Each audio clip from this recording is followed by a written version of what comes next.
Okay, so I was saying that, yeah, I learned everything about clinical trials when I was working as a clinical trial coordinator at Vall d'Hebron Hospital in Barcelona. I was working in oncology trials, mainly also in breast, but in other cancer types.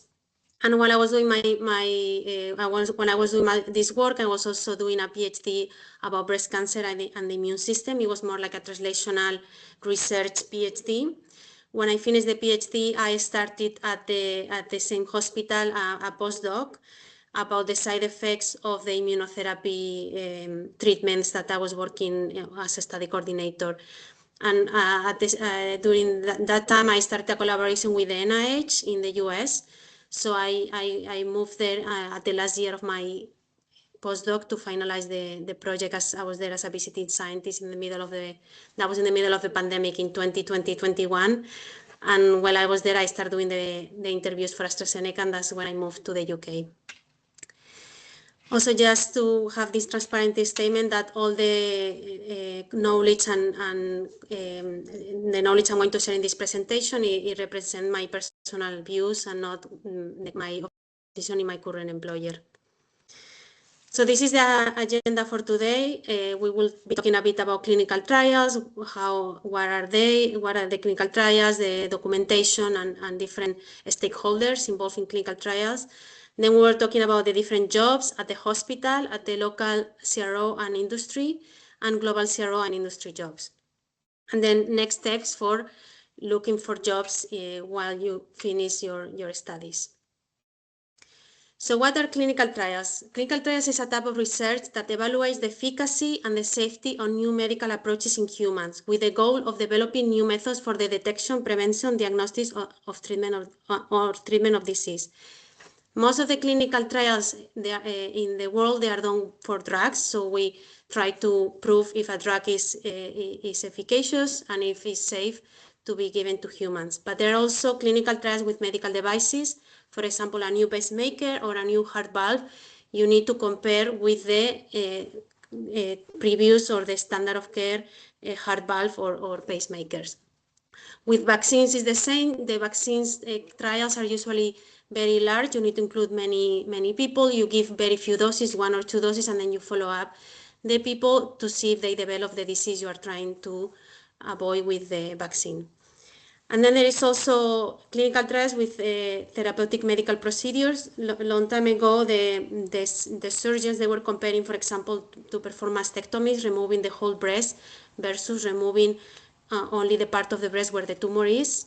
So they did this comparison because just removing the tumor in the area of the breast and not removing the breast, was the quality of life after the operation was better for the patient. So they tried to do different new surgeries to increase the survival of the patients after surgery and also the quality of life.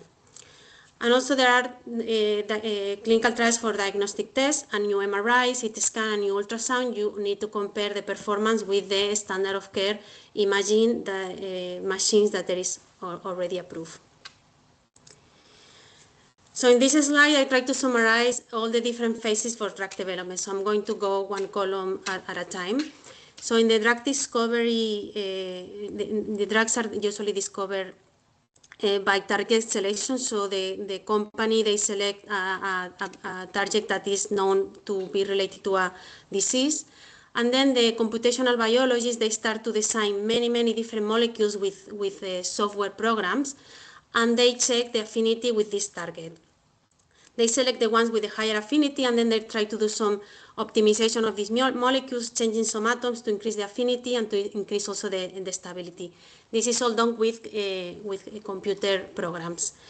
But then when you select some of the molecules, you start doing some in vitro, in vivo, and more recently organoids. You test these molecules in these live tissues. This usually takes approximately 2 to 5 years. Some of these molecules are selected to move to the next phase, which is the preclinical development, is where these molecules are tested in animals, in rats, in mouse. It depends on the type of disease you are trying to cure with the drug, and also the mechanisms of action of the drug. This is also very important, the pharmacokinetic in the animals, so how the animals are metabolizing the drug. So you test the blood and the urine. Some term toxicology studies in the animals. This is usually around 6 months. You see the toxicity of the drug. And then the chemists, they start to see the potential formulation, the excipients they are going to combine with the drug to be able to use it for humans. They also need to see if they are able to produce this drug in a very large scale, because for clinical trials you need to have many quantities of drug to be able to do the clinical trial. So this takes approximately 1 to 5 years, and here the company evaluates very carefully all the data to decide which molecules they're going to move to human clinical trials, which is clinical development. This step is very important because the cost of doing clinical trials, assessing the drug in humans, is more expensive than doing the preclinical development. So this step is very carefully discussed within the company. So first step for clinical development is the phase 1 studies. These are usually called first time in human. It's the first time we are trying the drug in humans. There are also phase 1b studies in which the first time in human of the drug has been already tested, but in these phase 1b studies we assess the combination of this drug with other drugs that you will need it for your phase 3 studies, because the other drug is used already in the setting you are going to use your drug. You also do a pharmacokinetics study. Many times the patients, they need to stay at the hospital many hours because you need to get blood samples every 2 hours to see how the patients are metabolizing the drug. You also need to do a lot of EKGs. The patients are very carefully monitoring these phase 1 studies.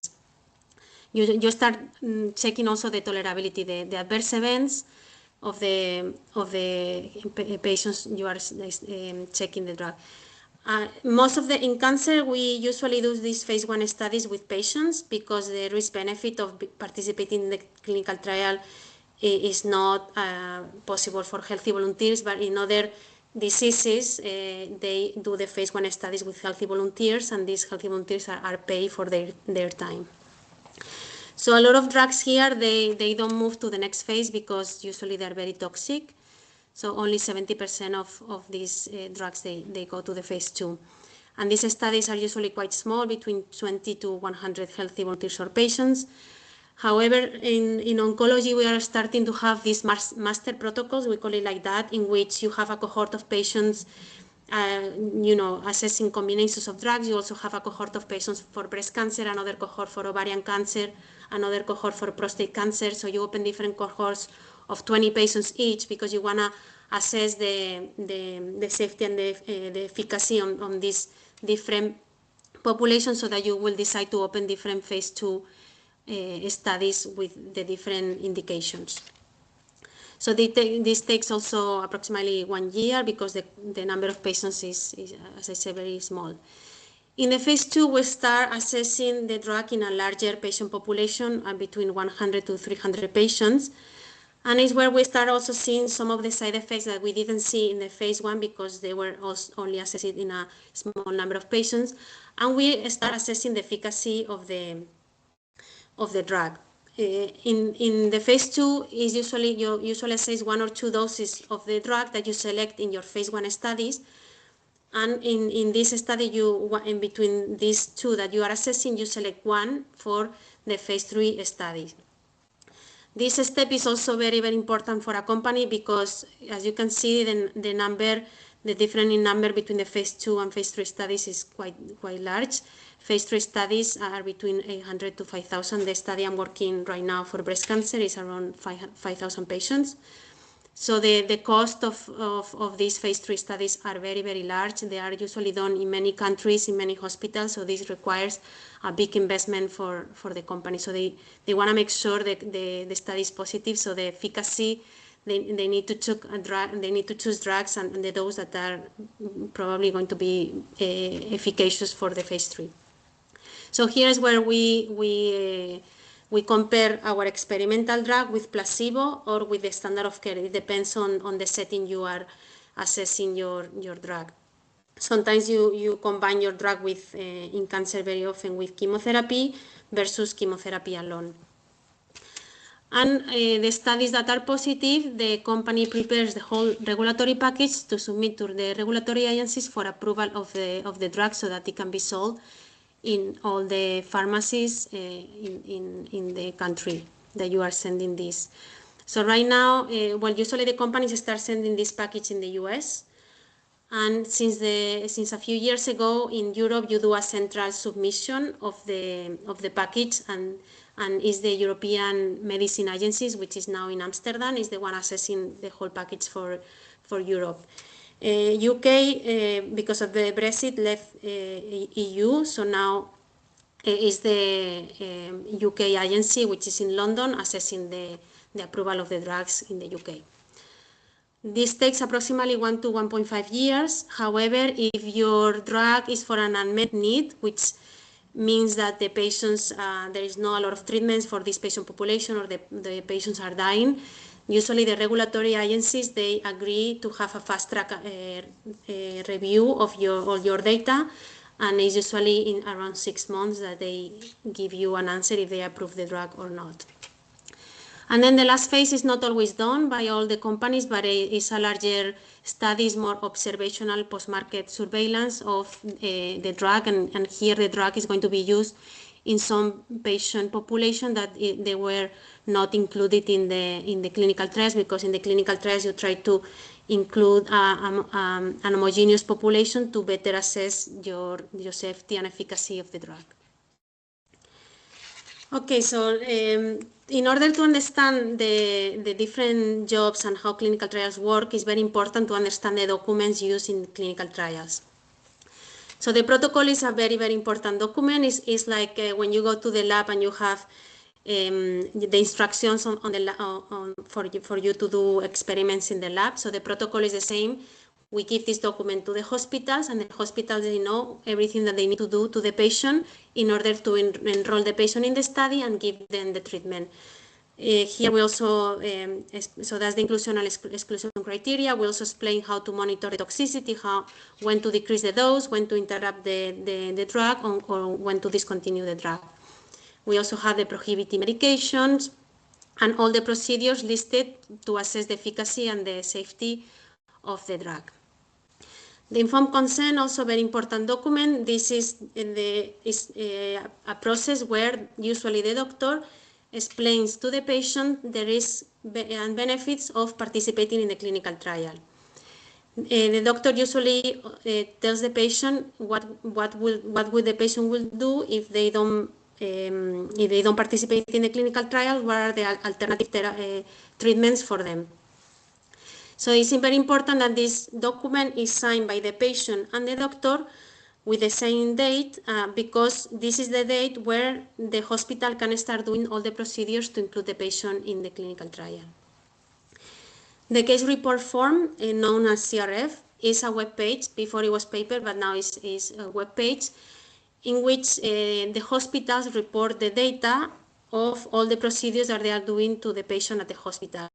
It's like in the lab, all the results of your experiments, you are collecting them usually in an Excel file or a document. So this is the same, but it's a more complex web page in which you have the screening visit, the cycle 1, cycle 2, and you have listed there all the procedures, all the blood analysis, the vital signs, the EKGs, all the procedures that are in the protocol, they need to be reported there. The company receives all the information from the different hospitals participating in the study, and then with this data they can do the analysis for the study. It's also very important to understand that the only people who can change data in this CRF is the professionals working at the hospital. The companies, they can only put queries there, questions, when they don't understand this or when there are data that doesn't match or it doesn't make sense. They can only put queries, but they cannot change any data in this CRF. There is an audit trail which you can see all the changes done in the data, all the questions, but the only people who can change the data is at the hospital. The investigator brochure is a document in which we collect all the information that we know about the drug until is published. So it usually contains all the side effects that we know from animals, from all the clinical trials done until the date is released. And also it lists all the clinical trials that we are doing with the drug and all the efficacy data that we have until today. The investigator brochure is usually updated every year.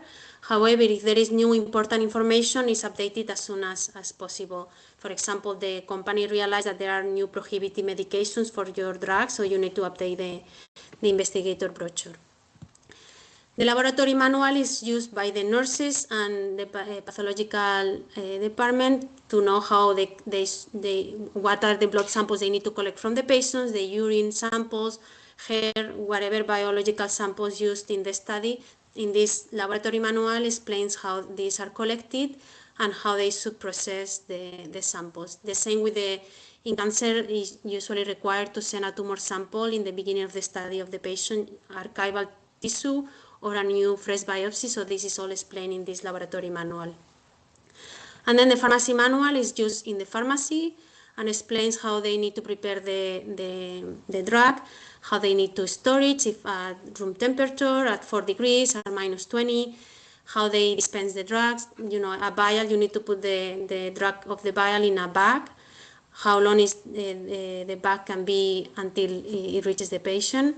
And also the oral medications, you give some to the patients and then the patient return the ones that are not being used in each visit. So in the pharmacy, they need to destroy this drug as well as drug that has been expired. So all these documents plus other documents that I haven't mentioned here, like the CVs of the professionals at the hospital, other documents, they are all stored in the investigator site file of the hospital. Here is an example of the schedule of activities of a protocol.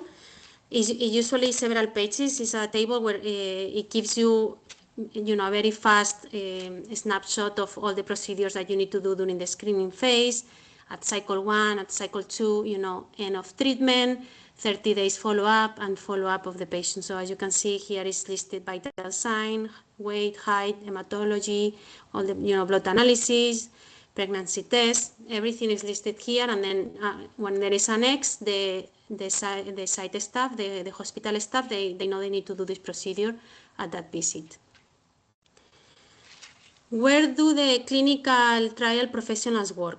Well, I've been saying a bit during the previous slide. So in the hospital is where they include the patients in the clinical trials. We refer them as sites. We have 20 sites open in the UK. We have 15 in France. So we usually mention, we talk like that. The laboratory is the pharmaceutical company, which is also referred as the sponsor, is the one who discovers drugs and who run all the clinical trials, who also put all the money to run these clinical trials to get the drug approved. And then we have the CROs, Contract Research Organization, that I'm not sure if you have heard of it, or maybe you did hear about it, but you don't know very well what it is. Well, these companies, they were created many years ago, and it's because the clinical trials, when you do, especially in humans, is very, very expensive. So imagine, for example, a small biotech, they only have one drug, and they are going to start clinical trials. They need to hire people in the UK, in Spain, in France, in the US to run this clinical trial. And imagine in your phase 2 study, you see that the drug it doesn't have activities, the efficacy is very bad. So you need to stop the development of the drug. So all these people, they have no job anymore because all the clinical trials, they stop. However, if you outsource this work of running the clinical trial to a CRO, if that drug fails, these people can work for drugs for other companies. Other scenario that we outsource the clinical trials to the CRO is, and we do this in AstraZeneca, we are running too many clinical trials that sometimes it's better that instead of hiring more people or the people already working in the company, they cannot take more trials, they prefer to outsource these new clinical trials. Or for example, when a company are going to start a new indication that they don't have any experience about, for example, cardiovascular clinical trials, they have never done a cardiovascular clinical trial. So it's better for the company to outsource this to a CRO that they have already run clinical trials in cardiovascular diseases, and they have already connections with the cardiologists, and they know what are the best hospitals to run the clinical trial and what are the best investigators. And then all these clinical trials are regulated by the regulatory agencies that, as I mentioned before, so now the UK have their own. Well, it was separated through the European Union, so now in UK you need to submit the regulatory package to the MIRA, and in Europe you submit to the European Medicine Agency. And then the one that I mentioned before, the one in the US is the FDA. But we send the protocols to the China regulatory agencies, to Japan, to many countries.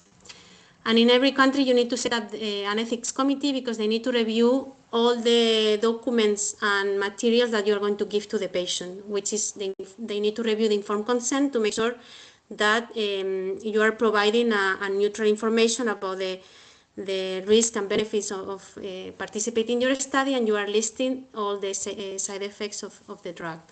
They also review any other documentation, for example, a summary of all the procedures of the protocol, or even anything that you are going to give to the patients. And the last slide of this part is the good clinical practice, the GCPs. Everyone working in clinical trials, they need to get this certification. This is usually given in your workplace, in the hospital or in the companies, but many people, they also access these free web pages like the one I put here, where you can get this certification for free, and it's for 2 to 3 years, so every 2 to 3 years you need to do these GCPs again. Okay, so this is a bit the background of clinical trials. I'm going to talk now about the professionals working at the hospital. This is a summary of all the professionals I'm going to explain: the principal investigator and sub-investigators, the study nurse, clinical trial pharmacist, data manager, study coordinator, and other medical specialists. That I put you the most common one for cancer studies because I'm more familiar. We usually include the radiologists and the pathologists. The radiologists are the ones evaluating the images, which it will tell us the efficacy of the drug, because they measure if the tumor grows or decreases or is stable. And the pathologists are the one managing the tumor samples of the patient. Also, depending on clinical trials, for example, we have clinical trials in which we give a treatment before surgery to try to decrease the tumor as much as possible. So we also include surgeons in those studies, and radiotherapies if the drug is combined with radiotherapy. So you need to include them as sub-investigators. And all these professionals are helping patients to participate in a clinical trial and to be able to receive an experimental drug.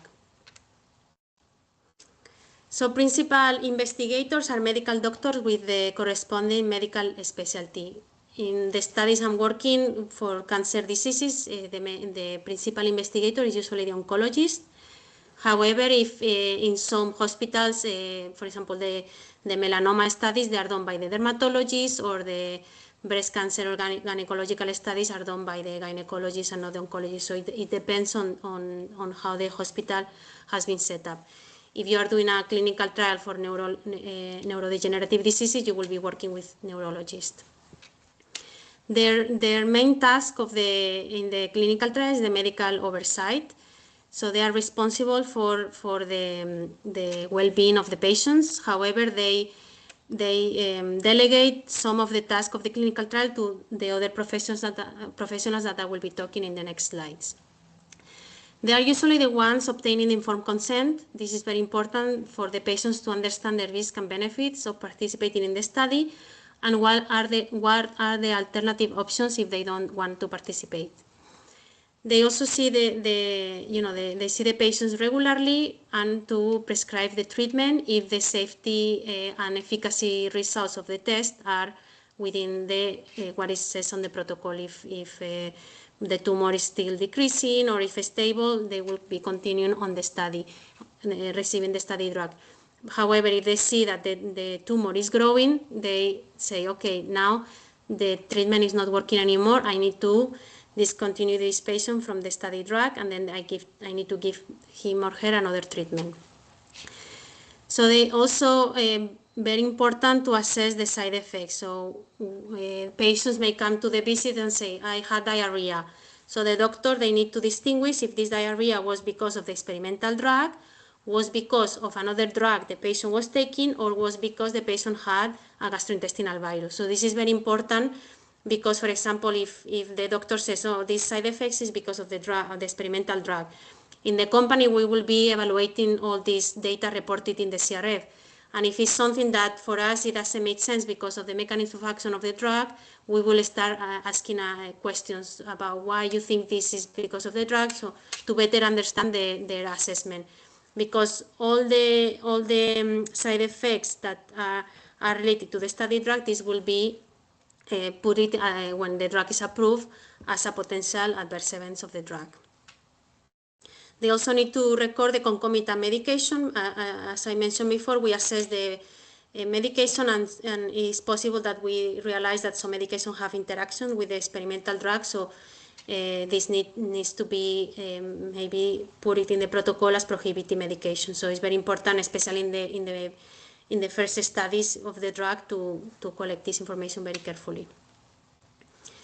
The study nurse or clinical research nurse are professionals with a degree in nursing, and their main task in the study is to administer the treatment, usually the treatment that is intravenous, subcutaneous, or intramuscular.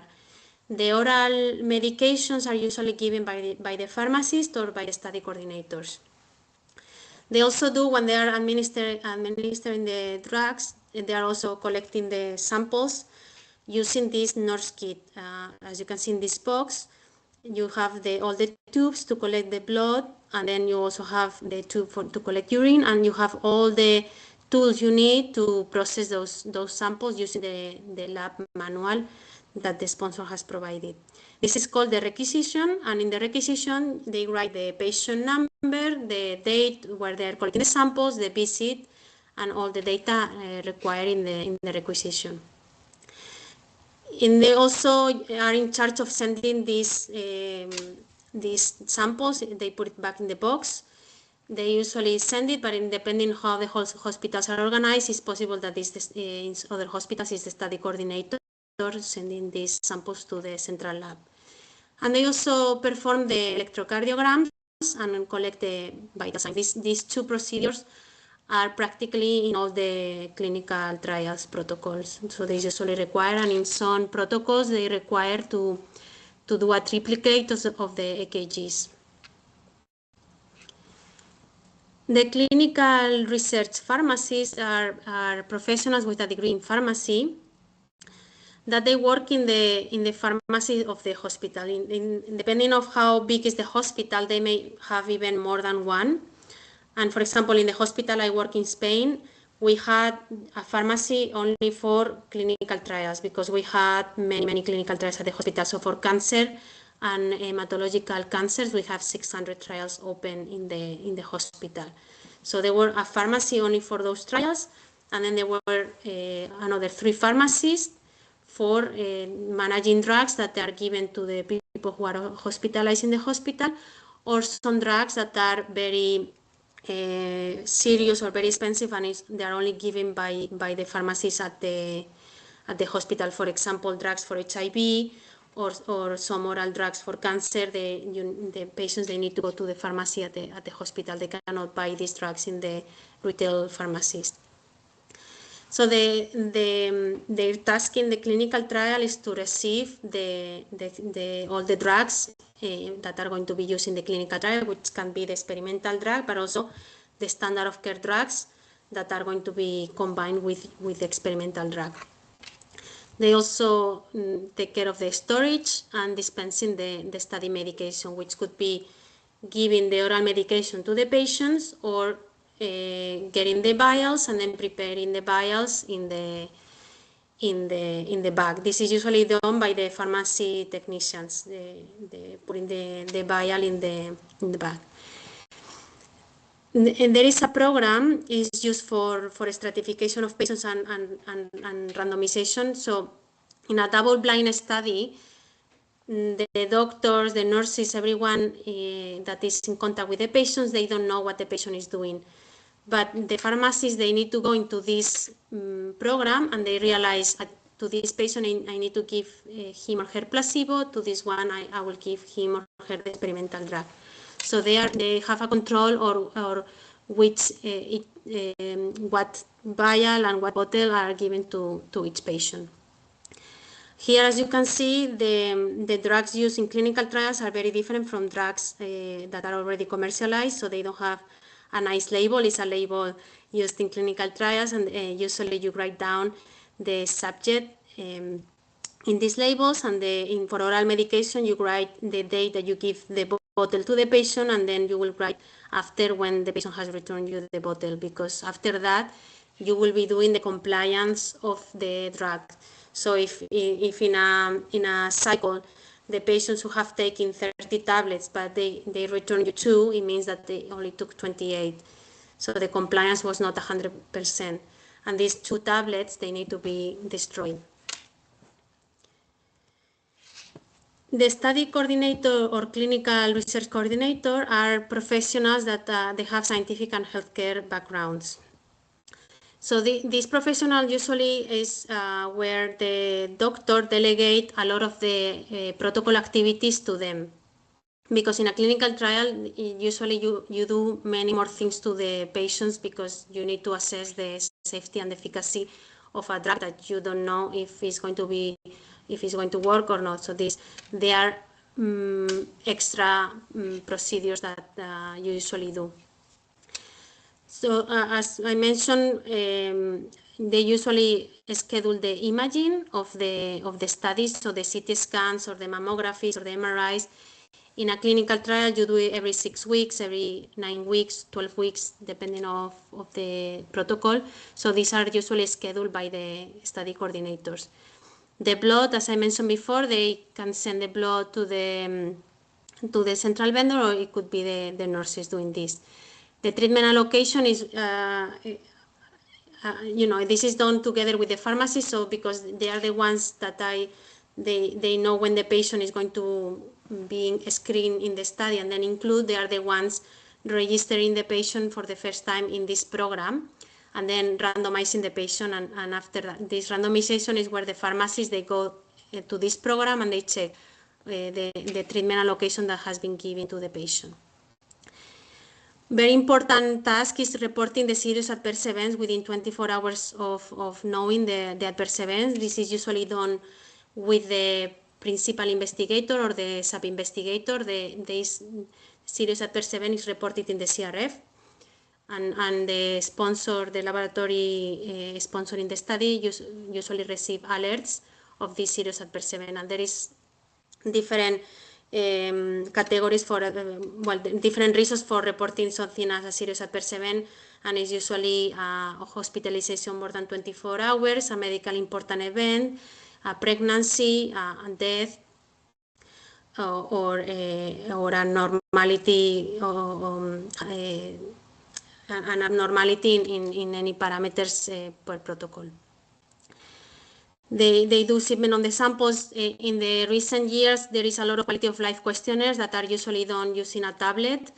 However, in some protocols, you give like a cell phone to the patients, and they can complete at home some of the questionnaires.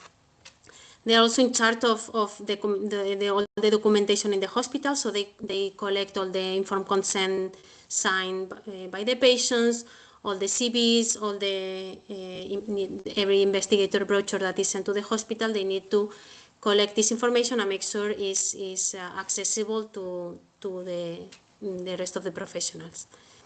They support and guidance the patients in the clinical trials.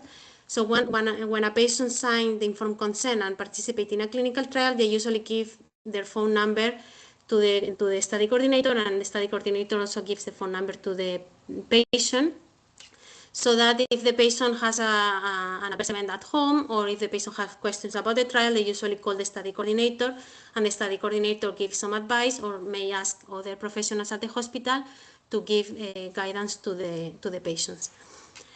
And other very important task is the follow-up after study completion. So in cancer, the overall survival is a very important endpoint. So once a patient finishes the study treatment and goes into follow-up, they are usually called every 3 months, or if the patient is still being visited at the hospital, so there is no need for calling, but sometimes the patients, they just came to that hospital for the clinical trial, and then when they finish the clinical trial, they move back to their own hospital. So the study coordinators there follow these patients to know what other treatments are doing, if they are in progression, if they are in complete response, and if the patient died, to collect the date of the death, because this date of the death is used for the overall survival analysis. And then the last person in the hospital that I will discuss today is the data manager. They are professionals with scientific and healthcare background, and these professionals also appear in the last years because the data that we are collecting in the clinical trials is very, very large. We are doing now a lot of tests to the patients, so the nurses or the study coordinators, they didn't have time to report all the blood analysis, the EKGs, everything into the CRF for the sponsor to do the analysis. So they are in charge of doing this data reporting in the CRF. They also need to respond the queries put by the sponsor. They put queries about safety, when they report adverse events, they ask more questions, so they need to answer all these queries, and when there is data missing, they contact the other professionals at the hospital to say, oh, we forgot to add this value in the blood analysis, we need to add it for the next visit, or in the visit you forgot to assess if this adverse events is grade 1 or grade 2 or grade 3. Or for example, that in the nurse sheet they forgot to add an EKG in a particular visit, so they realize usually all these deficiencies, and they contact the professionals to amend this missing information. And they also manage the monitoring visit. That will be the next profession I will be talking about, is the CRAs, the monitors. They are coming from the sponsor or the CRO to visit the hospital and to check if the hospital is doing the procedures to the patients following the protocol. So when there is something missing or this test was done out of the window, so they will get protocol deviations. So the next jobs I will be discussing is the local jobs at the CRO or the industry. The clinical trial assistant are professionals with scientific or healthcare background, and they help the local team to submit the protocol and all the documentation for the regulatory approval. These documents, they receive the documents in English by the global team, and they translate to the local language, Chinese, Spanish, and they need to send this to them. To the regulatory agencies. As I mentioned before, now in Europe, you need to do a central submission. So all the countries need to have the documentation ready to send all the Spanish protocol, the Spanish ICF, everything, the French, German, everything ready to send it to the EMA. And then they prepare the site documentation. So all the documents needed for the hospital to start recruiting patients, they are sent usually by them. So they need to send the protocol, the informed consent, the drug, the nurse kits, the tablets for the drug diaries, and for the quality of life questionnaire. So they send everything to the hospitals. And then the CRA, there is a lot of jobs for this profession. They have scientific and healthcare background, and they are the ones visiting the hospitals, as I mentioned before, to check that they are following the protocol. And they are also collecting good quality data. It means that the doctor is properly explaining when the patient have an adverse event, explaining everything that happened to the patient and the causality, if the doctor thinks it's related to the study drug, to other drugs, or to a procedure, or because the patient had an infection, or any other reason. So in these monitoring visits, they are checking all of this. They check all the documentation at the hospital. It's very important informed consent, so they need to ensure that all the patients that are being included in the study, they sign the informed consent. They review the medication, and they also check the compliance of the compliance that the site, the hospital has reported in the CRF. They check this. And they check also the laboratory results, all the data in the source documents. They check that is the same data that it has been reported in the CRF. And also another thing that they usually do is to try to talk especially to the doctor when it's not very busy. When the hospital is, for example, having some issues identifying patients, so they are not recruiting a lot of patients, so they try to talk to the doctors to understand what are the problems, why they are not being able to identify patients. For example, they may say, oh, the inclusion criteria of the protocol is very strict and we don't see these patients very often. Or for any other reasons, or we are not able to convince the patients to participate in the study because there are too many procedures. So all these problems, they address them with the doctor so that they can report back to the global team to see if what are the mitigations that they could do to help including more patients. And also, as I mentioned before, if there is anything that the hospital did that is not in the protocol, for example, they forgot to do this test or they did this out of the window, so they record the protocol deviation. And clinical research manager, also part of the local team, they have scientific and healthcare backgrounds, and they have very extensive experience as CRA because they are the line managers of the CRA. They are in charge of hiring new CRAs and to distribute the clinical trials among them. Probably in the UK there are many CRAs in London because there are many hospitals in London, but they may also be assigned hospitals in the nearby area for the same clinical trial. So they are the ones distributing based on the location of the clinical or the CRAs. They also select which hospitals and investigators are going to participate in the clinical trial.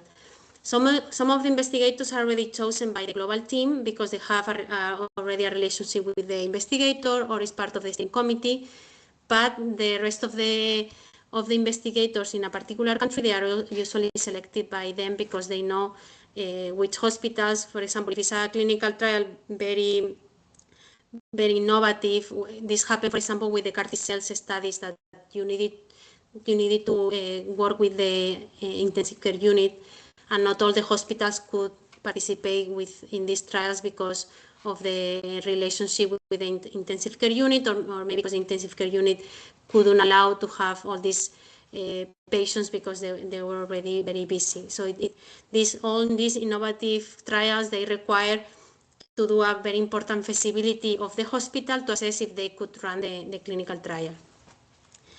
And the other task that they do is the monitoring plan is the plan that explains to the CRAs what they need to do when they go to the hospital, what data is the most important data for the clinical trial to assess the endpoints of the study. So usually the efficacy data, the imaging results, is very important that these are being checked, and what is in the medical charts is what is reported in the CRF. So this is all explained in the monitoring plan. And the auditor, also professionals with scientific and healthcare background that have a lot of experience in clinical operations, because their task is to go to the hospitals and to check in a very extensive way how the hospital is running clinical trials. They check a particular trial, but they also try to understand all the logistic in the hospital, how they identify patients, how they include the patients, or all the professionals that they participate in the clinical trial. So this auditor comes from the sponsor, and the sponsor selects the hospitals that are going to the auditor is going to visit, depending of if hospitals that they have included many patients, hospitals where they have many adverse events more than in other hospitals, or especially in the phase 1 studies, the hospital that included the first patient.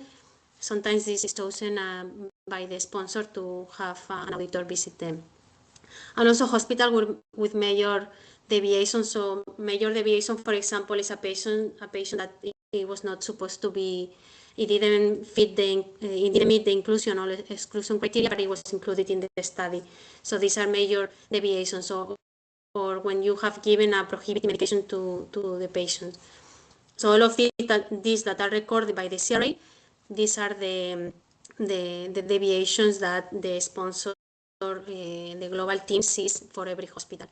And then after they go to the hospital for the audit, they do an audit report, and then the hospital needs to reply for the measures that they are going to do to try to mitigate the findings. And the last professionals that I was going to discuss today is the jobs at the global industry, which that's where I'm working in AstraZeneca.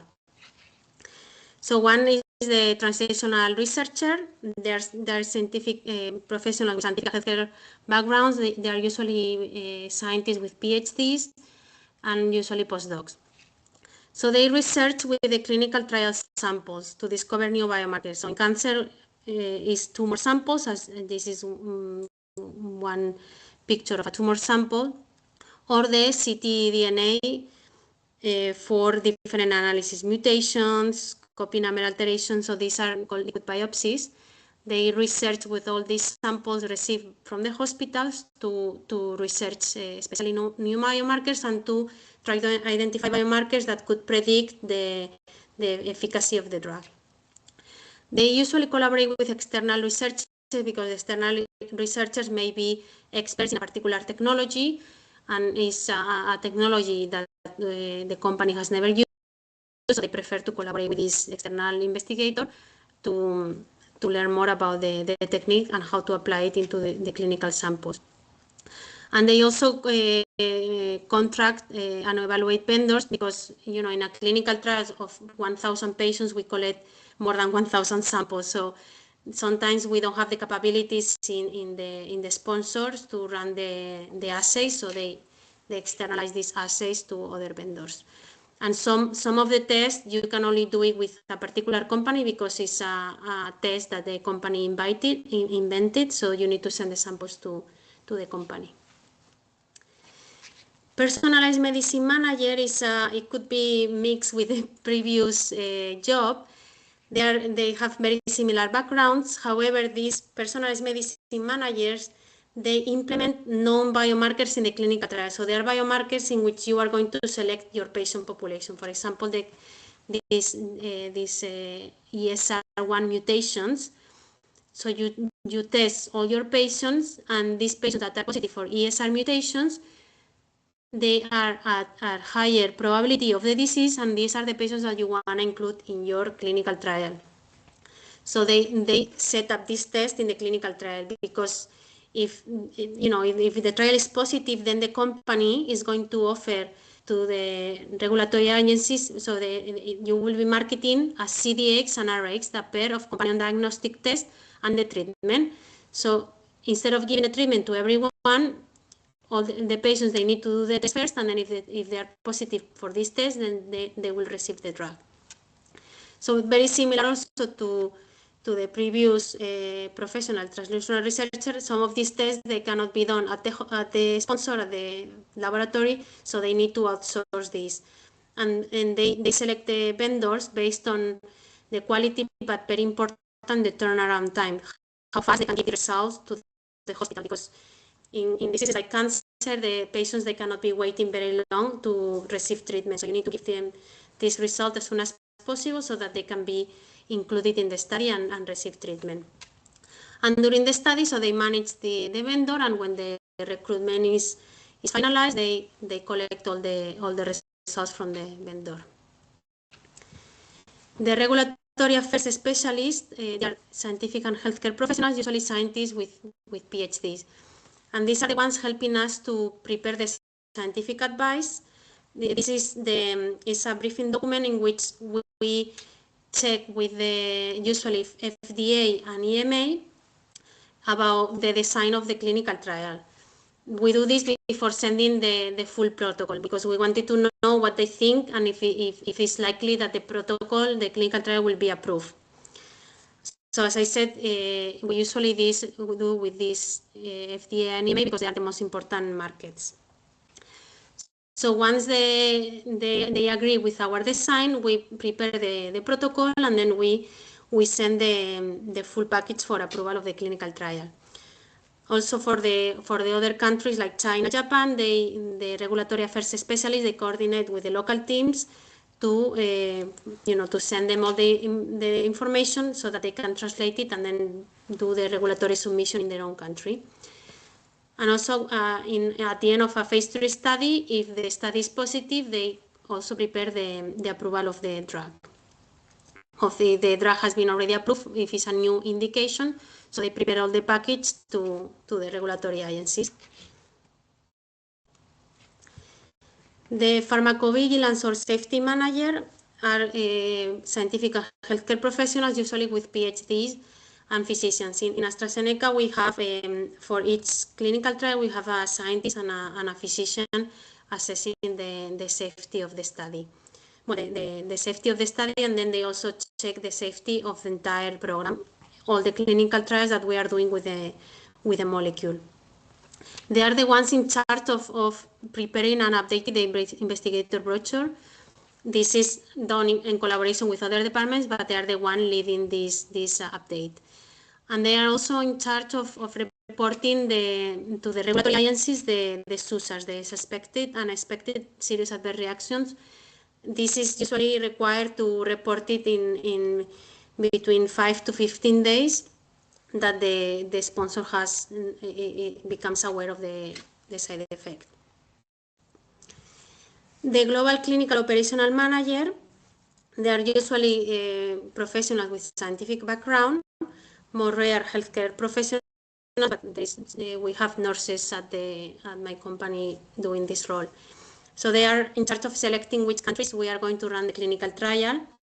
However, US, Europe, China, and Japan, they are countries that are usually participating in clinical trials because they are the biggest markets when the drug is being approved.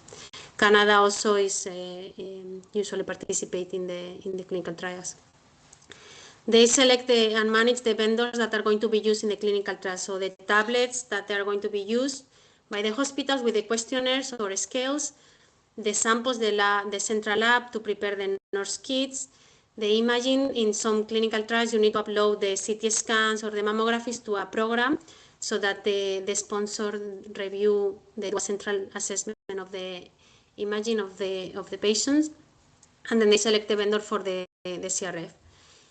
And they are also in charge of distributing all the documentation to the different countries, the protocol informed consent, the investigator brochure to the countries that are going to participate in the study so that they can translate the information and have it ready for the hospitals. Medical writer, this is a scientific or healthcare professional. It's more common with scientific backgrounds, and they help us to write all the documents in the clinical trial, the clinical study protocol, the investigator brochure, the regulatory documents from consent. Because usually when we are writing these documents, it's many people involved, the medical team, the statisticians, the clinical operation team, regulatory team. So usually the medical writers are the one coordinating this process. They're also the one tracking the publications of the clinical trials, so they know when we are going to have this congress, when is the deadline to send the abstract to this congress. So they manage all this, and they also help us with the strategy of the publications of the study. And another important document is the clinical study report. This is a very extensive document with the results of the study, but this is sent to the regulatory agencies when we have the readout of the study. It's different, it's more extensive than the publications of the results in the journals, in the scientific journals. And then the data manager, they are scientific professionals, and they participate in the design of the CRF. So the CRF that are going to be used by the data managers of the hospitals. So the data managers at the sponsor, they help to design the CRF. It's also a process in which a lot of people are involved. As I said, medical team, clinical operations, the translational scientists, everyone exchanges to make sure that they are collecting the data that they need for the clinical trial. They have they prepare the data entry guidelines, so it's a document that explains how the hospitals they need to report the data. What what this task that tab means, like the concomitant medication. Every tab is explained in these data entry guidelines. They also prepare the edit checks. The edit checks are it's a programmatic thing that they do internally to evaluate when the value is missing in the CRF, or for example, they put a start date here that is before the informed consent, that it shouldn't be before the date of the informed consent. So they have all these check-ins, internal check-ins with programming that helps to reduce the number of manual queries that the different team members they need to put in the CRF. And they also codify all the data reported in the CRF.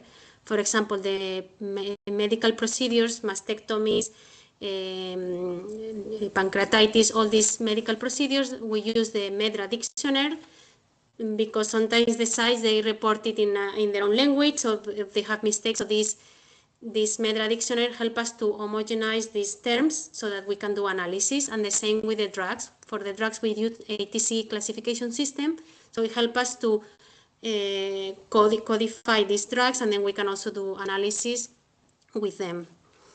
And then, as I said, they are automatic queries, but they also need to put some manual queries when they review the CRF. And then the medical monitor, that is the current job I'm doing at AstraZeneca. So we are professionals with scientific and healthcare background. In each trial, we have a medical scientist and a study physician. The medical scientist is usually with a PhD, and most of us we have a postdoc also experience, and then the study physician is an MD with a specialization. We are in charge of doing the clinical trial design, so writing the protocol with our so as you can see here in this hierarchy, we are here, and we have a line manager which is in charge of one of the molecules of the company. And then we have the breast cancer strategy head. So we write the protocol following the guidance of our molecule head, but also the strategy for breast cancer, because our breast cancer strategy head, she knows all the trials for all the drugs that we have in the company for breast cancer, so she needs to make sure that everything makes sense in the company, and we are not doing trials that are competing with other trials at our company, of if they are competing, trying to mitigate this overlap of patients. We also review the protocol, and we need to do amendments of the protocol because we need to do clarifications, so there are new things that come up, so we need to amend the protocol and the informed consent. We assess from the hospital, we receive questions about inclusion and exclusion criteria of the patients. If they have, it's not clear for them if they can include these patients, so they usually check with us, as well as those reductions, those interruptions or discontinuations, they may check toxicity management of this patient. And then we review the clinical data of the CRF to make sure that it makes sense and is ready for the analysis.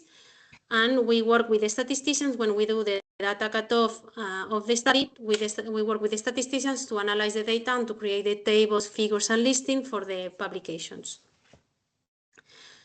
So this is the end of the presentation of all the different professionals, and I'm going to briefly talk. I think we're still a good time. The next steps for you to start thinking about what I will be doing after I finish my PhD or my master's or my postdoc. So as you can see, many careers can give you access to these jobs. However, some of the jobs I mentioned, principally investigator, you need to have a degree in medicine, or if you want to be a study nurse, you need to have a degree in nursing. But many other jobs you can access with different university degrees. Very important, if you don't have a LinkedIn profile, you should start doing one very soon, because this is the way now we learn about CVs from the different people, and many companies, they publish their jobs in LinkedIn. so it's very important that you have this with a nice picture and with a description of who are you and what are you looking for and what are your interests.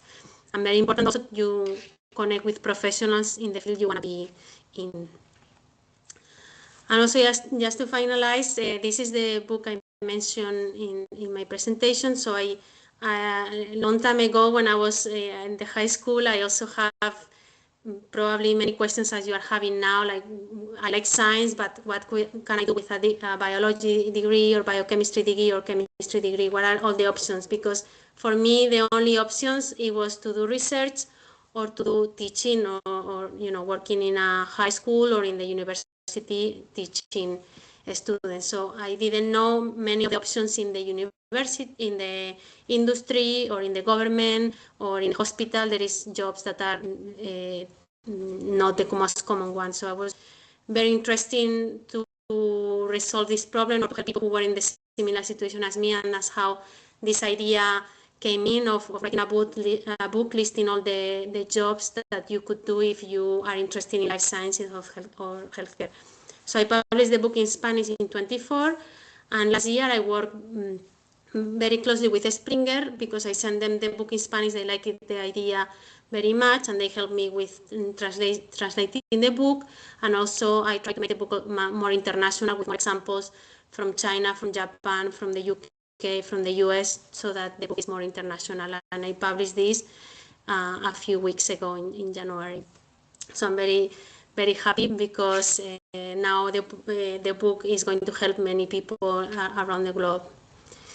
And these are other jobs. I have all these jobs that I just mentioned about clinical trials, but there is other jobs that are very interesting and very easy to access, and you can explore them in the book. Many jobs I already knew it, but I did a lot of research and I found different jobs that I was not aware of. For example, field application scientists are the ones going to hospitals or labs for these big machines, the diagnostic machines. So they are in charge of repairing and explaining to the staff how they work. So very technical but very interesting job. Or innovation manager, very new job in the last years to help drive innovation in their workplace. My editor, for example, she told me that nobody told her about this job, and she also studied biology, and she really likes her job because she's helping people like me or other scientists to publish their research or to publish their knowledge, and she is really enjoying her job. So, but that was a job that she didn't know when she was at the university. And one of the things I included in the book, not only I listed many jobs, but I also tried to give some tips for people to try to better understand what are the options for each of us. And for me, one of the things I learned in the last year is that you need to be open to several jobs. Like right now, not many people stays in the same job for 30 years. So be open to change jobs. Maybe you do this job for 5 years, you want to do something different, so you may change to a slightly different field. So this is very important. You have many options for you to decide what things you could do. Also, know with whom you want to work. For example, if you don't like children, maybe to work as a science teacher is not for you. Or you don't want to work with sick people, so working as a nurse, a doctor, it could be not for you. But for example, if you are a very independent person, maybe you should find jobs that are more independent, like for example, a bioinformatician or computational biologist. What fields or topics interest you? If you're interested in plants, in animals, in human diseases, in biology, microbiology, very important for you to know what are the topics that you are most interested. And number 4 for me is the most important one. What are your talents and weaknesses? I think this is a self-assessment that we don't usually do, but for me it was very important to realize what are things that I'm very, very good to do and things that are not, so I don't do it very good. There are things that I can learn. However, if I know my talents and I find a job that those talents can really make me bright in this job, I will be more happy, and then the people working with me will be also more happy working with me, that if I choose a job in which my talents are not seen and then my weaknesses are more seen. So for example, if you are a very shy person working as a professor or a teacher, it may be very challenging for you. And this doesn't mean that you cannot do it. You may need to learn things, but I think if you realize what are your other talents and you try to match this with a particular job, I think you will likely be more happy doing that.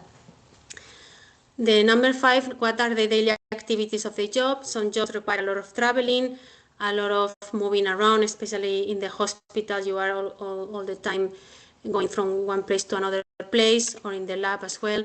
Other jobs, you are sitting 8 hours. So to understand what are the activities, if you are going to be happy to be doing that for 8 hours. What are the sacrifices you are willing to make?